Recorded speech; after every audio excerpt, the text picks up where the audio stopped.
We'll just go right down the line. So Dave, we'll start with you.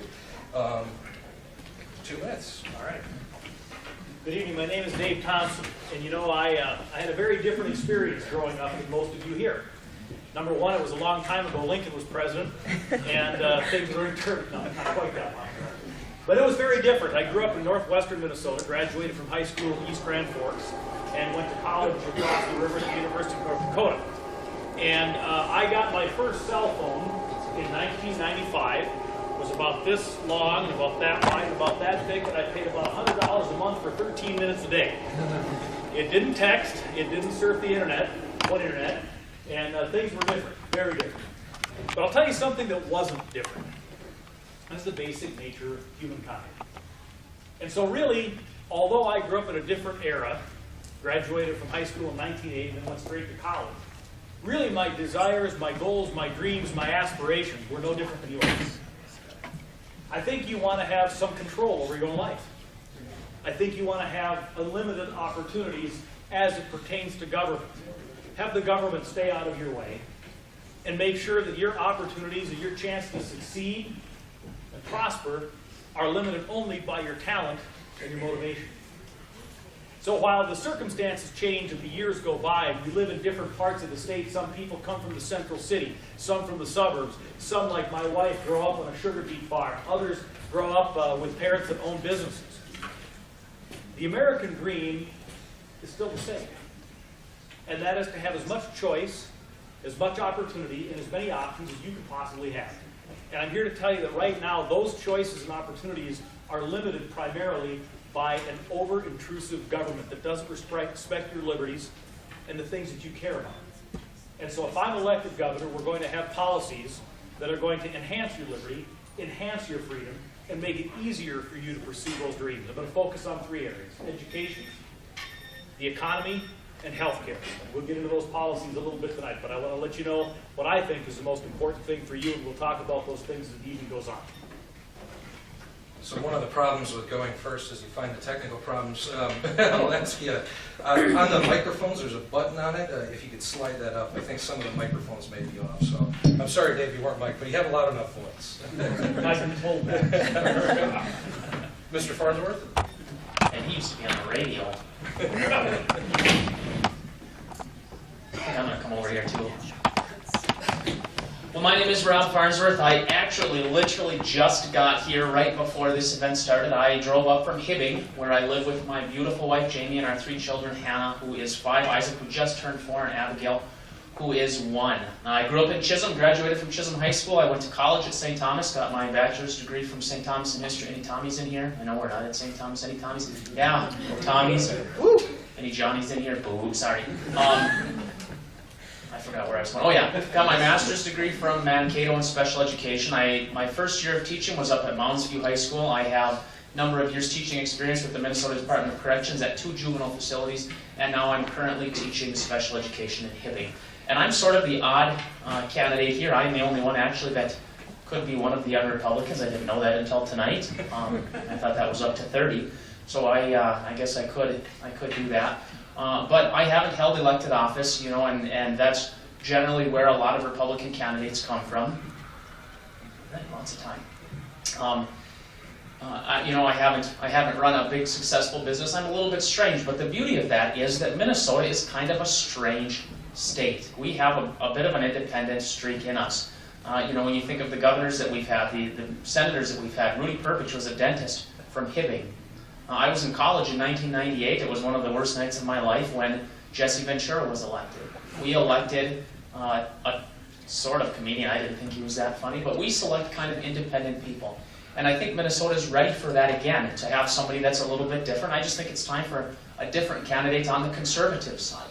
And here's what I bring to the table. I bring the same thing that Chip Kravac brought to the 8th Congressional District. In 2010, Chip Kravac was able to take a seat that had been held by Democrats for over 50 years.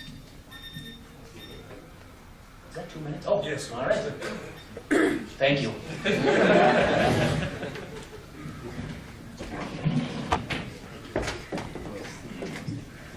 Thank you. Well, thanks all for being here, and thank you for everything you do for our party and for our cause. I'm Jeff Johnson.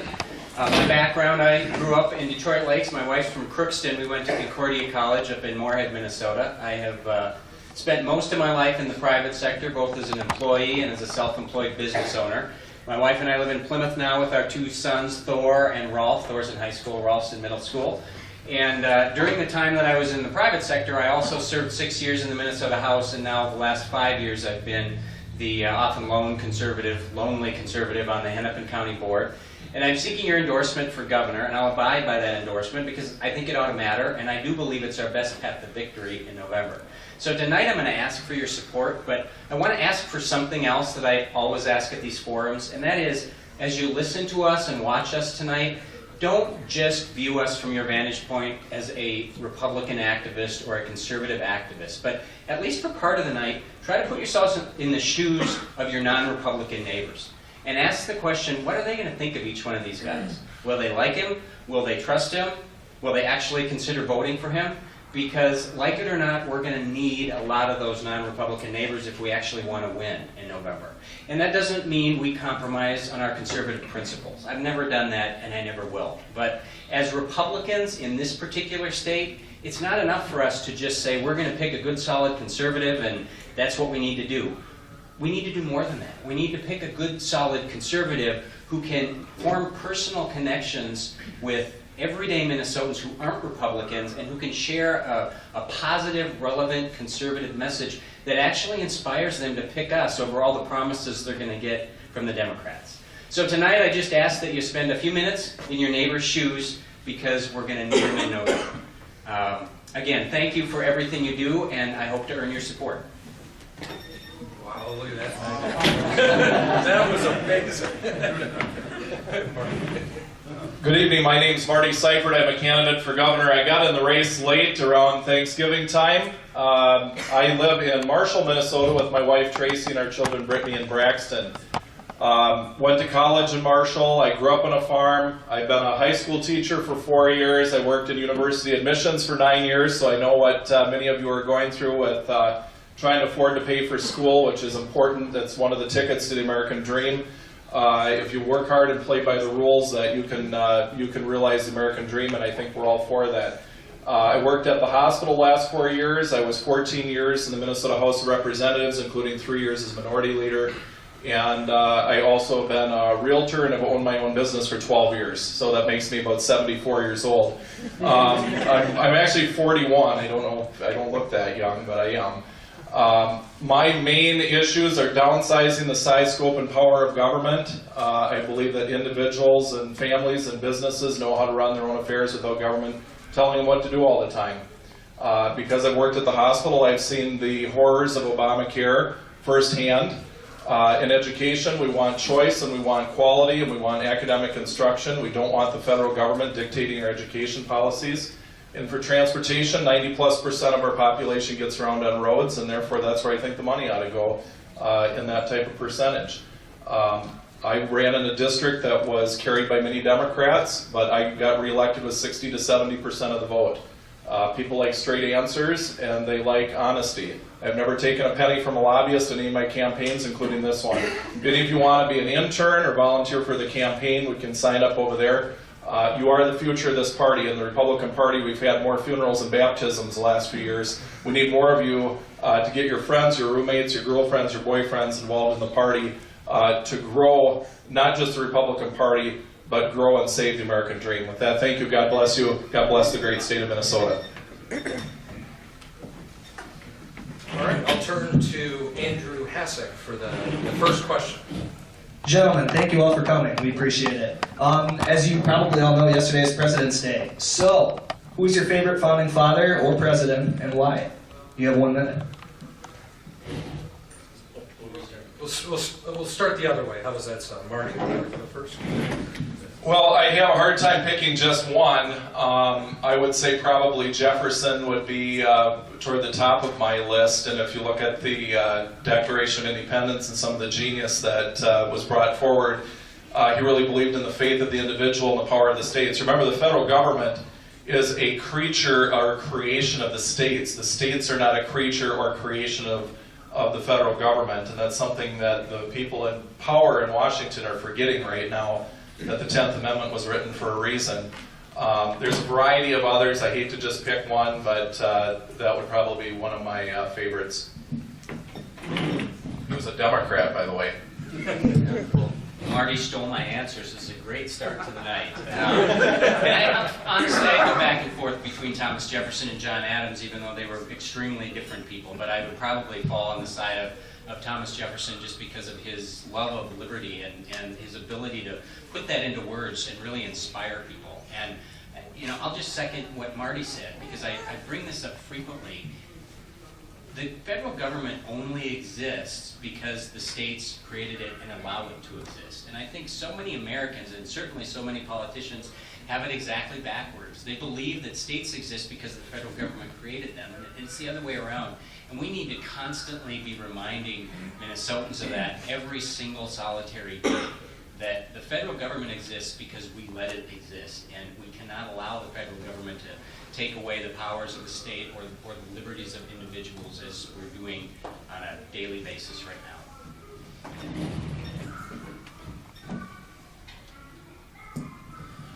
My favorite president, actually, I'm going to go way back to Abraham Lincoln. Now, of course, we have to ignore some of the trampling of the Constitution that he did during the Civil War, because I don't like that. What I like about Abraham Lincoln is his life narrative, and a lot of it has been embellished.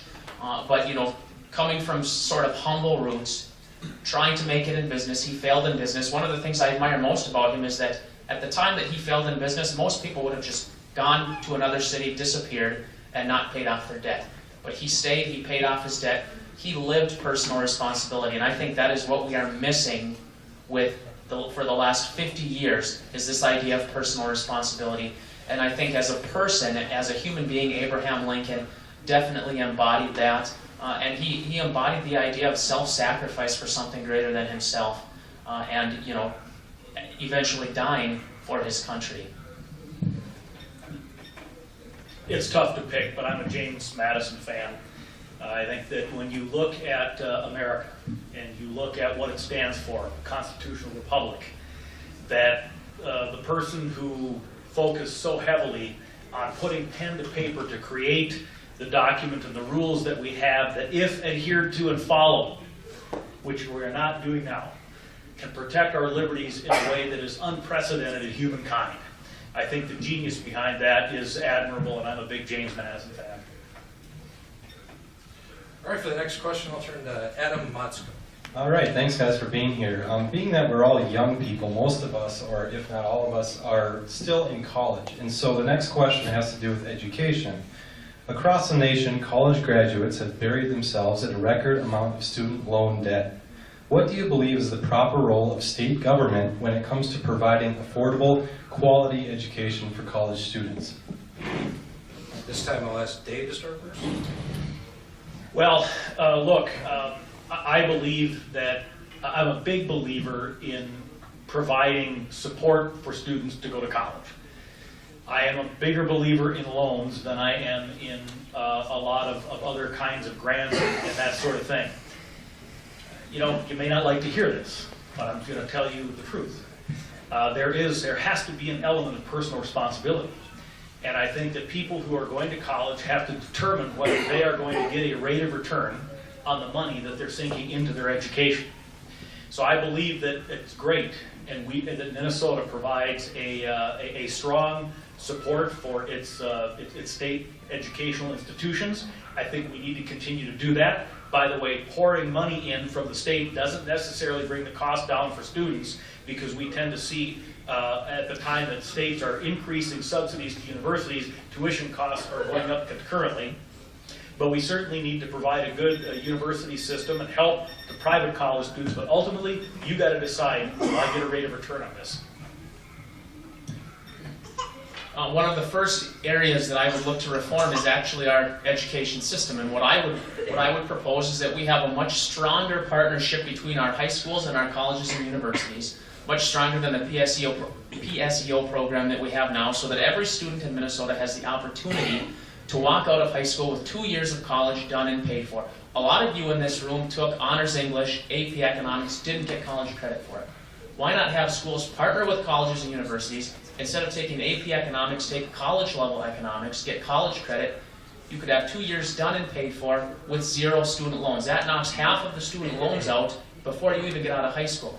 The other thing that I would do is based on my experience at St. Thomas, and one thing I discovered, I was in the middle of the middle class, so my parents couldn't really afford to help me in college.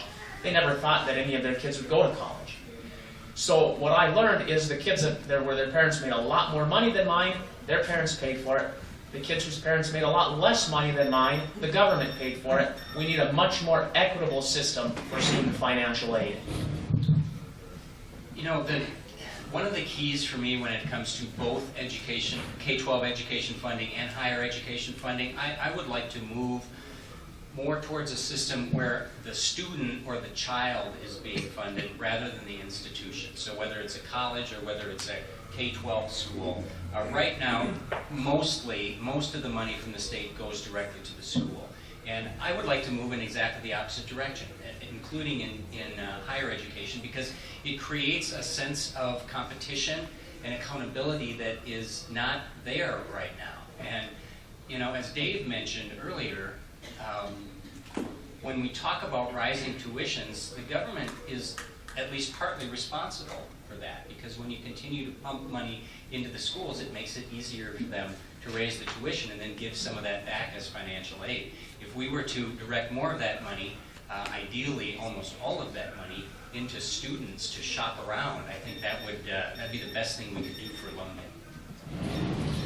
Well, I think we need to change our financial aid system where we value middle-class families. That doesn't happen right now. We have other states in the union that say if you're a for-profit school, you're not eligible for financial aid because we're not into lining the pockets from the taxpayers to an institution that makes profit. Now, Hamline, McAllister, etc. are nonprofits, but we do have for-profit schools where that's the case. And then also in the financial aid formula right now, we reward schools that raise their tuition. It makes no sense for you to vote for politicians who are going to subsidize a system where if tuition is raised, when you get more aid, it incentivizes the institutions to raise your tuition. And it's a dog chasing the tail. So we need to entirely reform our financial aid system, and we need to put dollars where the classroom is instead of in bureaucracy, particularly in the MNSCU system. All right, before I move on to the next question, Jeff, I believe your microphone is still off. This button slid up on that now? It's up. Oh, yeah, it's on. The microphones, when you have to speak right into them, apparently there's some people in the back that are having a hard time hearing, so try and get it as close to your mouth as you can when you speak. I'll turn to Andrew for the next question. Gentlemen, our third question comes from the audience. Many think the marriage amendment, voter ID amendment in 2012 cost the GOP the House and Senate in Minnesota. Why do you think the GOP lost, and what do we have to do to win this November? I suppose we'll mix it up a little bit. Rob, we'll start with you and kind of loop back around. Does that make sense? You know, I think the reason we lost was low voter turnout in Republican areas. After the election, I did a pretty thorough analysis of voter turnout. In the 12 counties in Minnesota that voted against the marriage amendment, 11 of them had voter turnout above 70%. There were 75 counties that voted in favor of the marriage amendment. In 40 of them, they had voter turnout below 70%. 4 of them had voter turnout below 60%. Our people aren't excited. We're not putting candidates on the ballot that get them excited. People just didn't show up. I wouldn't say that it was necessarily those amendments, although they definitely mobilized the other side. The problem is our people just didn't show up. We need a candidate that can excite the populace of Minnesota, particularly those 40 counties that had voter turnout below 70%. Dave? You know, elections are typically not simple to analyze, and there were a lot of things going on in 2012. I don't think there's any doubt that we got hurt in some suburban races with the marriage amendment, the photo ID amendment, that sort of thing on the ballot. Did it cost us the majorities in the legislature? Who knows? We had a presidential candidate that didn't excite. Typically, a presidential year is not particularly good for us here in Minnesota. If you look at the history of the state Senate, it's not good during presidential years here in Minnesota. And so I think there are a number of things. Look, people are usually surprised to find out the marriage amendment did better than photo ID. And a lot of, not only did we have the depressed turnout, we also didn't raise the money we needed to win on these issues. So I think there are a lot of things at play. Obviously, in retrospect, you look back and say, gee, we wish we could have done some things differently. And I guess like everybody else, I have, I am very clairvoyant about the past. Unfortunately, figuring out how things ought to go in the future, that's a little more complicated. Marty? Well, I think we need to have a message that inspires people, and we didn't have that 2 years ago. We need candidates that people are going to believe in. I grew up in Minnesota where people were inspired to invent things like Polaris snowmobiles and Medtronic and repackaging companies and so forth. And under the Dayton Obama economy, people are living in mom's garage instead of inventing things in mom's garage. Unfortunately for us, we have had sometimes right message, wrong messenger, but we need to succinctly be able to tell people what we stand for and let them know that government isn't there to do everything for them and to control their lives, but rather to inspire them to better themselves and their family. And we have had messengers from the Republican Party that haven't been doing a very good job of articulating that. So I think a lot of it is about the message coming from our candidates and our party. We can talk about the various amendments, but I would remind you that tomorrow the Democrats are having a caucus that requires a photo ID. Think about that for a little bit. There are so many things that you could look at from 2012 that contributed to our losses. The amendments, certainly in parts of the state, were part of that, but there were a lot of other things going on too. The key, though, is we start out in such a hole in this state as Republicans. A lot of non-Republicans just have this notion of us that we don't care about them. We don't care about what matters to them, and we've got our own sets of issues, and we're just going to shove them down their throats. That's the perception, and that's the perception we have to dispel. And the candidates are the only ones who can really do that. I like to tell people that sometimes, as Republicans, we like to think inside out, and we say, here are the issues that matter to us, and here's what we're going to campaign on. And we're going to, if we just yell it loud enough, people are eventually going to come around because we're right on the issues. And I agree with that, but it's not working. We have to think outside in and figure out what are the problems that people are concerned about, and then apply our conservative principles to those. All right, now if I remember right, it's Adam's turn. Yes, I want to go back to the dynamic that a few of you mentioned earlier about this relationship between the state government and the federal government. So this next question specifically, just last week the Missouri State Senate approved a measure that would nullify federal gun control laws and punish federal agents for enforcing those laws with up to 1 year in prison. Similar actions have been taken across the country by state governments to combat overreaching arm of the federal government on issues like Obamacare and the NSA surveillance. As governor, how would you use the tool of nullification specifically to defend Minnesotans against the federal government? I believe, Jeff, you're the only one who hasn't got to go first yet, right? Well, I mean, here's the bottom line. We can't, as a state, we can't aid the federal government in doing what is unconstitutional. In fact, we shouldn't be aiding the federal government, even if you set aside the Constitution. We shouldn't aid the federal government in doing what we believe is bad policy. And that's what we've been doing. That's what Mark Dayton did with Obamacare and MNsure, for example. He went running with his arms wide open to the Obama administration and said, please, let us be the first. As long as you give us money, we're going to do it. And we see that with things like Common Core. We saw it with No Child Left Behind. We certainly see it with Obamacare. What we've got to be willing to do is say no. They don't mandate these things on us. They convince us to do it by giving us a whole bunch of money, and we always say yes because we can't turn it down. We've got to be willing to turn it down, and we need a governor who's willing to say no, but also able to explain to the people of Minnesota why they are better off without that money than with the money. And that's not easy. Easy to say, but tough to do. Marty?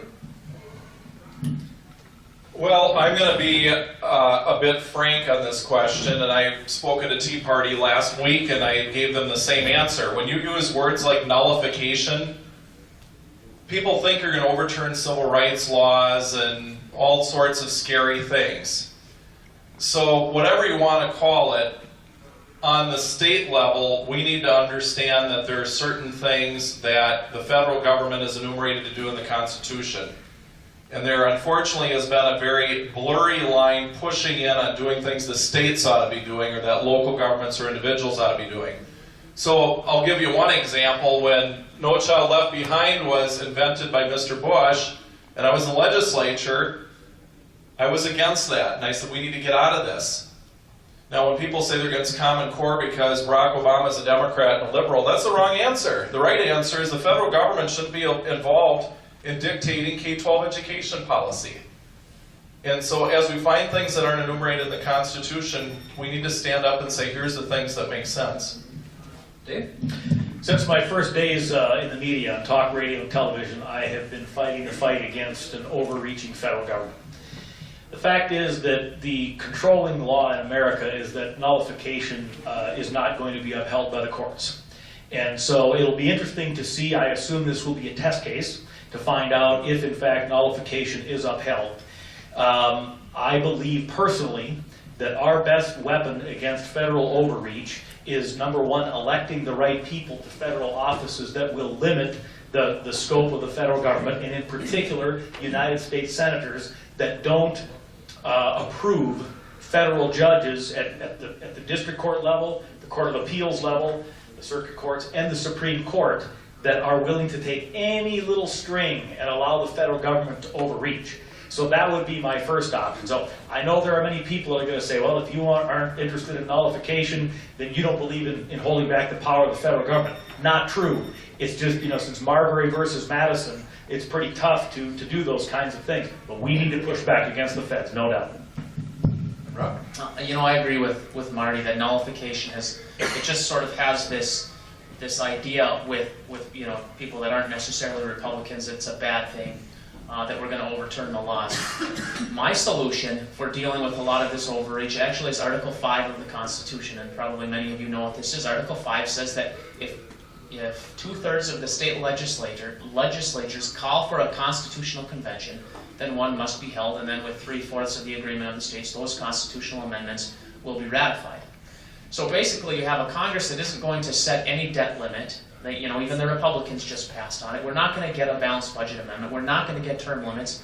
The best solution at the federal level is to call for a constitutional convention, which, by the way, I think Wisconsin is voting on tomorrow to be the 20th state, so we only need, I think, 17 more states to call for a constitutional convention so that we can call for amendments, possibly a balanced budget, term limits. All right, Andrew, next question. Our next question concerns entitlements. As governor, do you plan to scale back entitlement programs? If so, how do you plan to still provide support to families or individuals who truly need it? I think we'll start with Dave. The answer is yes, I would scale these things back.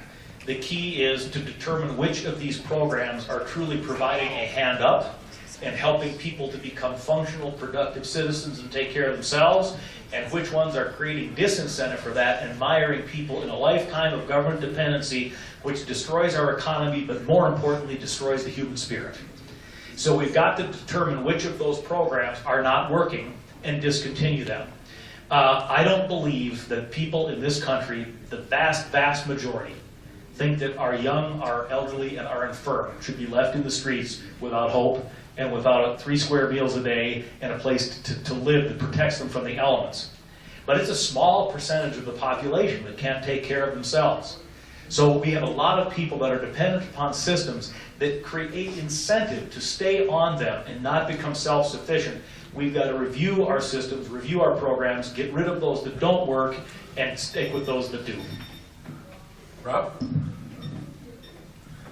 At the state level, absolutely. I don't believe that the state government should be providing social services.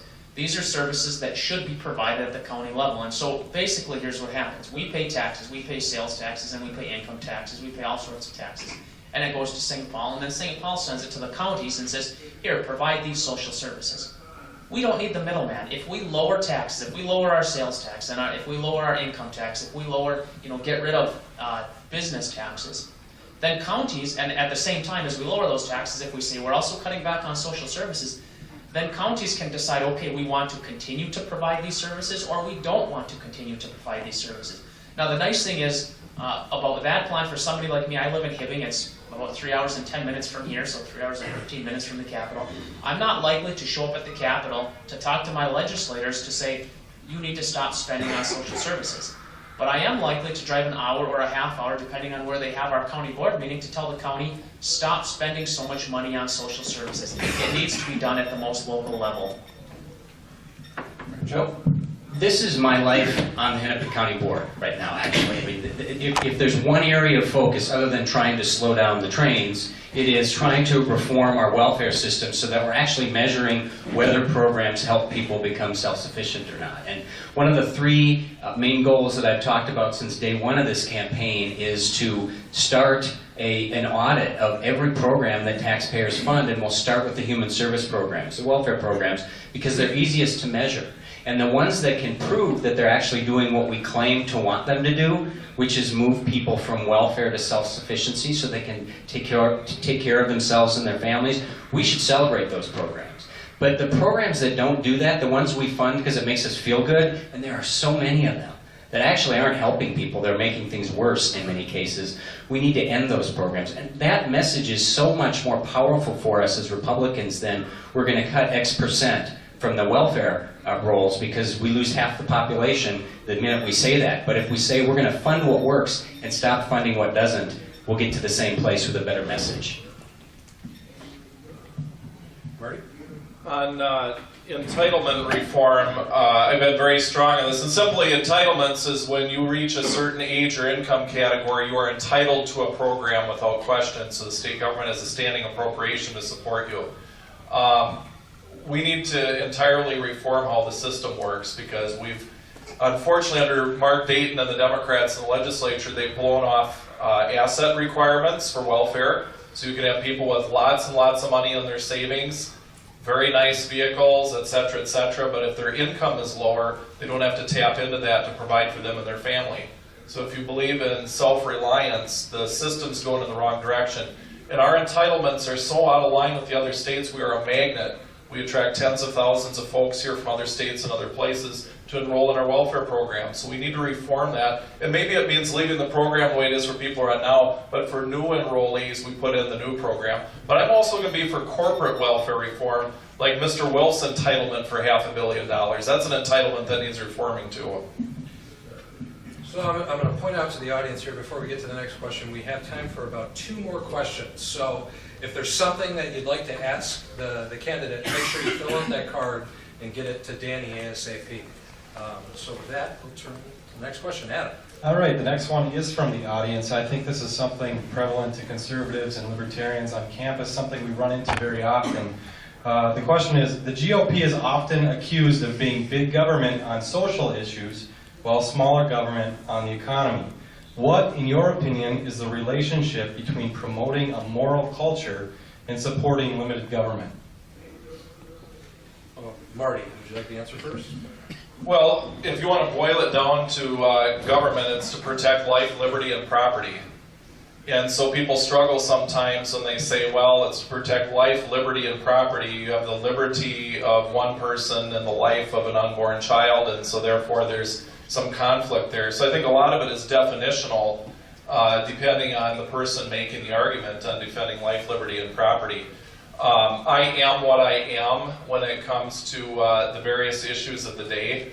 And sometimes they're not popular positions, like when I voted against the primary seatbelt bill and some of the other nanny state stuff that the state has rammed down people's throats. The reality is the police have 100 reasons to pull you over. I didn't think they needed 101 reasons to pull you over.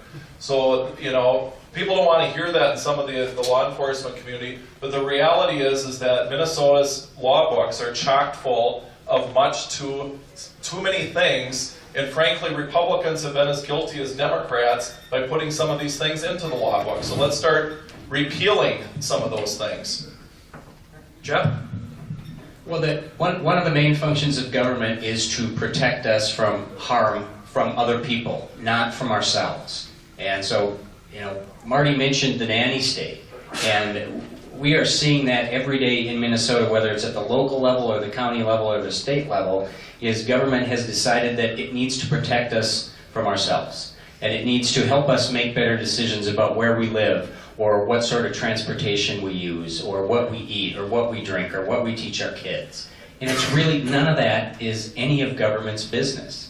And we need a governor who's willing to fight back against that. Now, the more specific question is, we get accused of being big government when it comes to social issues and small government when it comes to fiscal issues. And my response to that is, if I believe, for example, with respect to abortion, that a fetus is a life, then my position is government needs to protect that. I probably disagree with some people in this room on that, but that is an important distinction, I think, that we need to make.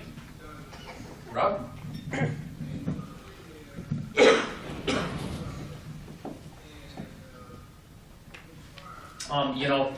They mentioned that. Excuse me. They mentioned the nanny state, and they're absolutely right. And it goes back. I mean, things go hand in hand. You don't have one thing and then another. You go back 70, 80 years ago, and the federal government started saying, we're going to take care of people from birth to natural death, and in some cases not natural death. And so then at the same time, the government says, so since we're taking care of you your whole life, we also have to make sure that you live right, and that maybe you shouldn't smoke, and maybe you should drive with your seatbelt. And I reject both of those notions, and I accept personal responsibility. And when I think about abortion, I'm pro-life. I think that one of the fundamental functions of state government is public safety, and that should include human life in the womb. But you think about abortion, what has the government said? They've said, well, there's no such thing as personal responsibility, so if you make choices, we're going to make it possible for you not to have to accept the responsibility for your action. I apply much the same principle to social issues that I talk about when it comes to economic issues. I said we're going to protect our young, our infirm, and our elderly. That's how I'm with the social issues. I'm not particularly interested in governing all kinds of conduct between consenting adults. But when it comes to innocent people that are not in a position to protect themselves, like the unborn, yes, I think we as a society have a duty to protect that. And I'm not ashamed of that. I'm happy about that. I think where we go over the line is, yes, I've never been a proponent of seatbelt laws, motorcycle helmet laws, those kinds of things. Obviously, I'm a believer in people deciding what firearms they're going to own and that sort of thing. And so to me, it boils down to we have an interest in protecting those who cannot protect themselves, but for those who can protect themselves, let them run their own lives. All right, next question. All right, our next question concerns healthcare. In light of the mess that is MNsure, how would you fix the problem, and what would you do to replace the system? If I'm keeping track right, I believe it's Jeff's turn to go first. Well, the principle is very simple. We need to move from a government-controlled healthcare system to the free market as best we can. Easy to say, tough to do. I would have vetoed MNsure had I been governor at the time, and I think everything I will do as governor will be to push us towards eliminating MNsure entirely. I don't think it can be fixed.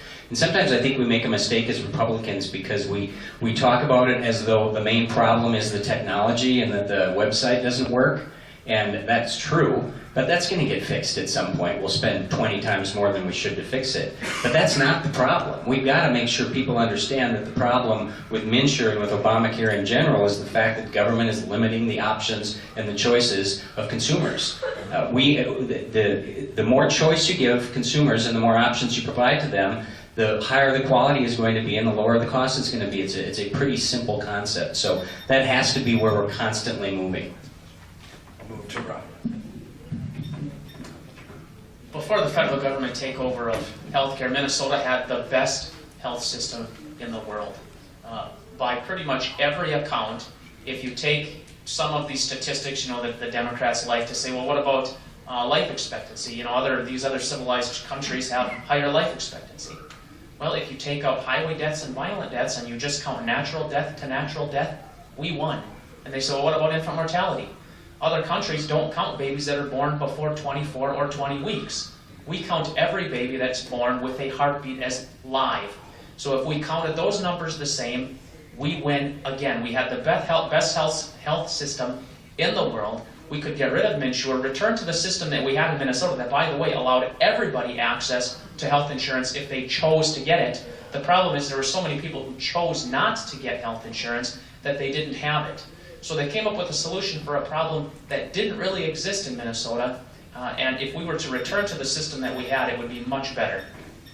Dave? This is a tough one in 60 seconds. We need a short-term fix and a long-term fix. The long-term fix is we get rid of MNsure. We try to get as many waivers as we possibly can from the federal government on Obamacare and ultimately a repeal of it so that we can introduce a more free market system here in Minnesota. I'm a believer in medical savings accounts, putting you in control of your own health care, make the center of the medical relationship that between the doctor and the patient, not that between an insurance company and a bureaucrat. So that's the long-term fix. The short-term fix, the problem is we have a number of people now that have bought into the exchange, and we have to figure out how to move them out of the exchange and reintroduce the programs we had that gave Minnesota among the lowest uninsured rates in the country, and of course we have a healthcare system second to none. So we need to get rid of MNsure, but we have to do it intelligently. We sure don't want to go to the federal exchange and get messed up in that. And then in the long run, we need to push back, along with other states, to try to get rid of the requirements of Obamacare and have our own system with competition and choice. Marty? As Republicans, we all know that in any given service, when you have more choices, prices go down and quality goes up. That's the same way with health insurance, but in the state of Minnesota, we have allowed about 4 nonprofit bureaucracies to offer insurance rather than across state lines. So if you look at car insurance, you've heard of Geico and you've heard of Nationwide and other insurance companies. That's why car insurance tends to be more available and more affordable than health insurance. We need to bust open the government bureaucracy monopoly. We need to grandfather people in, obviously, that are using MNsure to get them onto a different type of thing. But we also need to have some solutions on health care. When I was administrator on call at the hospital the last 3.5 years, I noticed that there's about 40 ailments that can be done at urgent care instead of the ER. In Marshall, Minnesota, an urgent care visit's $68 for something like a mild laceration or a urinary tract infection. The same thing at the ER is $680, a 90% difference if we can pre-triage people before the ER into urgent care. Those are the common sense solutions that Republicans can herald to win this election. All right, they talked me into one more question. I think we'll have enough time to do it. So, last question. All right, I want you guys to have a little fun with this one. With all of your wisdom, you're speaking to a crowd of young people. What is one tip of advice you would give us as not only young activists, but young people in general? Start with, I think Rob hasn't had a chance to start. I think it's going to be the hardest question of the night. In all of my 35 years, go to St. Thomas. No, just kidding. You know, I think don't give up would be the best. You know, there were times over the last number of elections where I threw my hands up. I looked at my wife. I said, "We're moving to Texas, or we're going to get out of here." You know, one of my best friends lost a special election. He wasn't even close. And in a special election, you should have at least 40%. And there's a lot of disappointment, and there are a lot of times where you just think, boy, you should just quit. But then in 2010, Chip Kravac was able to take the 8th congressional district that hadn't been Republican in over 50 years. Chip, who, by the way, is somebody I ran for the endorsement, and Chip beat me, and I supported Chip. But that was a big day for me. When I woke up the next morning and saw that Chip won, I thought, yeah, finally, one for our side. So I guess my tip would be, don't give in to those impulses to move somewhere warm and wonderful where you don't have to shovel snow, but stay here and suffer with the rest of us. Dave? Pursue your dreams with reckless abandon and have no fear. I'm 52 years old. I've tried a bunch of stuff, some of it really stupid, and I've failed colossally. And I don't regret any one of those episodes, but you know the things that I occasionally regret is the stuff I didn't do due to fear of loss. Always think about the worst case scenario. I remember when I became self-employed. Guys, don't ever do what I did. My wife said, yeah, but you're not going to have a regular income. That's right, dear. I said, but the worst thing that's going to happen is we're going to go completely broke. We'll have no money, and we'll be living in a 700 square foot apartment with green shag rug, just like in law school. That's not so bad. She disagreed. But I'm serious. Really, the worst thing that can happen to you pursuing your dreams is not nearly as bad as the regret you'll experience if you don't do it. Go for it. Marty? If I was your age and I wanted to be successful in life, the first thing I'd do is go over to the Seifert table and sign up as a volunteer or an internship. But I would say work hard, play by the rules, and take personal responsibility for what you do. It isn't much harder than that. If you work hard and play by the rules, you can realize the American dream. And I know we were at Mass on Sunday, and they were talking about, how do we improve the impoverished around the world? It's something we all want to do. It's not about making ourselves better all the time. There is something else in life too. And I turned to my wife's family was sitting with us, and I said, I don't get involved in foreign affair commentary a whole lot, but how about we export capitalism and free enterprise ideals and stop importing socialism as our ideals? Because that's what's going on right now. So I think for all of you to just think about, what can I do, not just to make myself better, but to make the country better as well. Finally, Jeff. I would just say, always be true to yourself. And I see this in politics almost on a daily basis, where there is pressure to go along to get along. You might not agree with what's happening, but everybody else seems to be on board, and the temptation is, it's not worth the fight.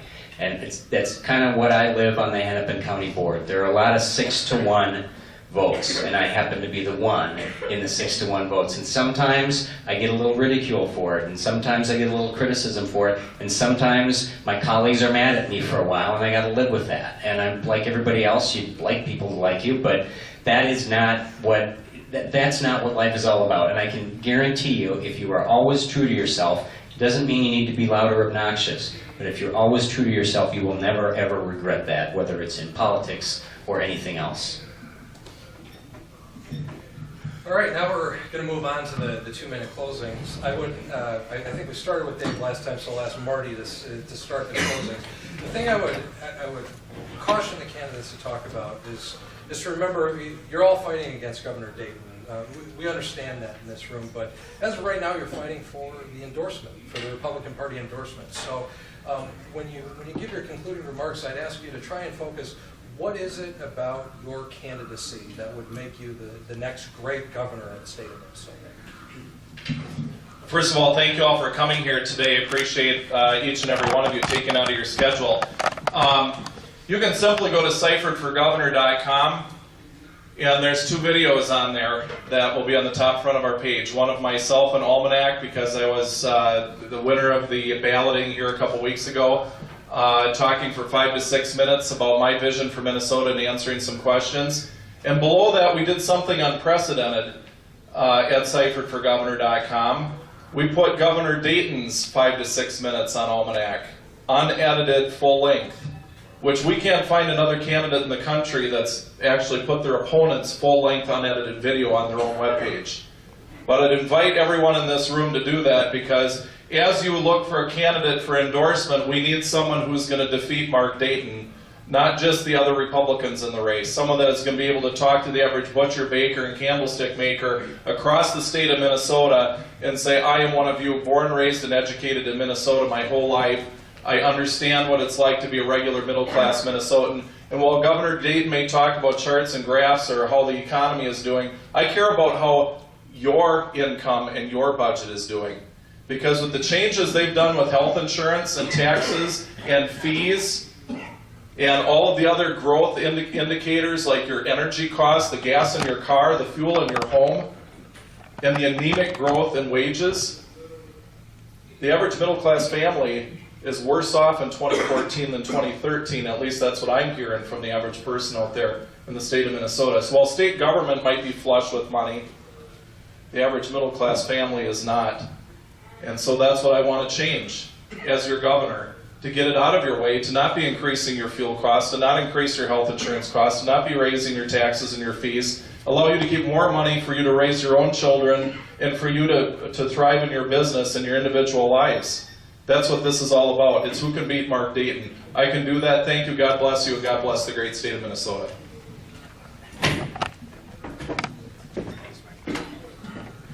Well, I think it's all about the vision. And I mentioned when I started that we need to pick a candidate who can share a positive, relevant vision that actually inspires people and makes them like you and trust you and actually want to vote for you. Martin Luther King did not have a 12-point plan. He had a dream. He had a vision. So here's what I'm sharing with Minnesotans. I have a vision of a state where politicians understand that people work really, really hard for their money, and we treat it as carefully as though we're coming out of our own pockets. That ain't happening right now. I have a vision of a state where healthcare decisions are made by patients and by doctors, and not by insurance companies, and certainly not by the government, and where a truly great education is available to every single kid in this state, regardless of where they live or how poor their parents are. And I have a vision of a state where the most vulnerable among us, the least among us, are treated with dignity, and we're not just always herding them into some government program because it makes us feel good, but we're actually figuring out ways to give them access to the same private market that we all live in so they can walk on the same level as we do rather than some level beneath. And most importantly, I have a vision of a state where we have abandoned this philosophy of the poor are poor and the rich are rich, and all we can do is redistribute the wealth. And instead, we are preaching every single day a sincerely held belief that the poor can become middle class, and the middle class can become rich, and anyone who started with nothing can still achieve anything in this state. That's the vision and the message that I'm sharing with people across Minnesota, and I think that's the vision and the message that will help us win in November. So thank you all again, and I hope to earn your support. Rob?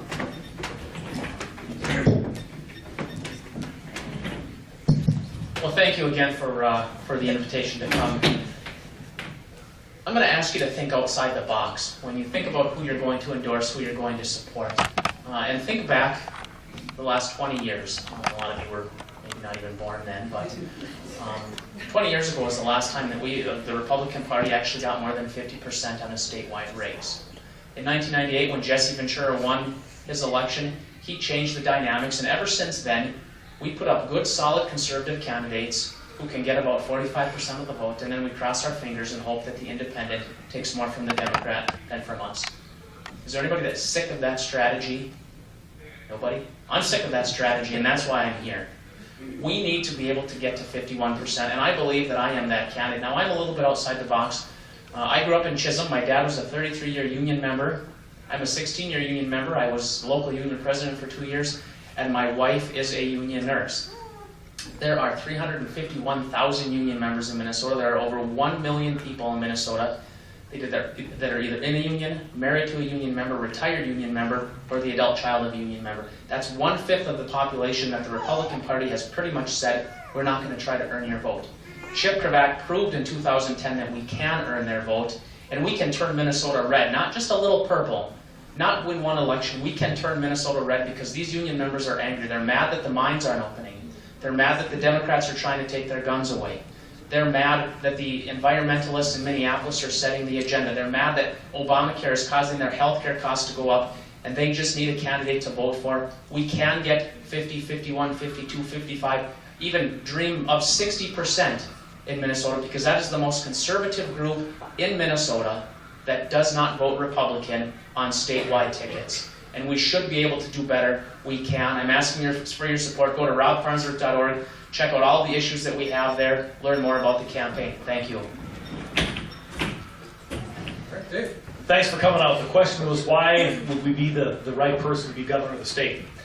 Well, I've been blessed to have a number of different experiences, spent the vast majority of my life exclusively in the private sector, ran for the Senate in 2010. That's the first public office I have run for at 48 years old. I've been an employee, I've been an employer, owned a couple of small businesses. I've had, through my business, the opportunity to advise many other kinds of business people. So I think I have had a broad spectrum of experiences that prepare me to be the chief executive of this state. Obviously, I have the policy positions that I think folks in this room believe in. Choice in education, health care controlled by doctors and patients, limited regulation and lower taxes. But the next issue is, you never change policy by giving a concession speech. How are we going to win? Well, I've been blessed in the media to have the opportunity to spend years and years talking about the things that we believe, not just the Republicans, but on that issue with Tom Hauser, to people all across Minnesota of all different political persuasions. And the most frequent complaint I hear about Republicans is, we really think the folks are with us, but somehow we just don't communicate it in a way that brings them in. I'm committed to doing that. Because you see, access to a good education is not a Republican or conservative belief, it's a Minnesota ideal. We've got to express that. Doctors and patients controlling the medical relationship is not a Republican or conservative idea. It's a Minnesota ideal. A healthy economy where people have jobs and can take care of their families and have prospects for retirement, not Republican or conservative. It's a Minnesota ideal. So you have my word that I'll use all of the ability that I have and use you to help convey this message throughout the state and talk about the things that we believe in that will make people's lives better. If we do that, we'll win. My name's Dave Thompson. I humbly ask for your support, and thank you so much for being here. We'll get a round of applause for the candidates.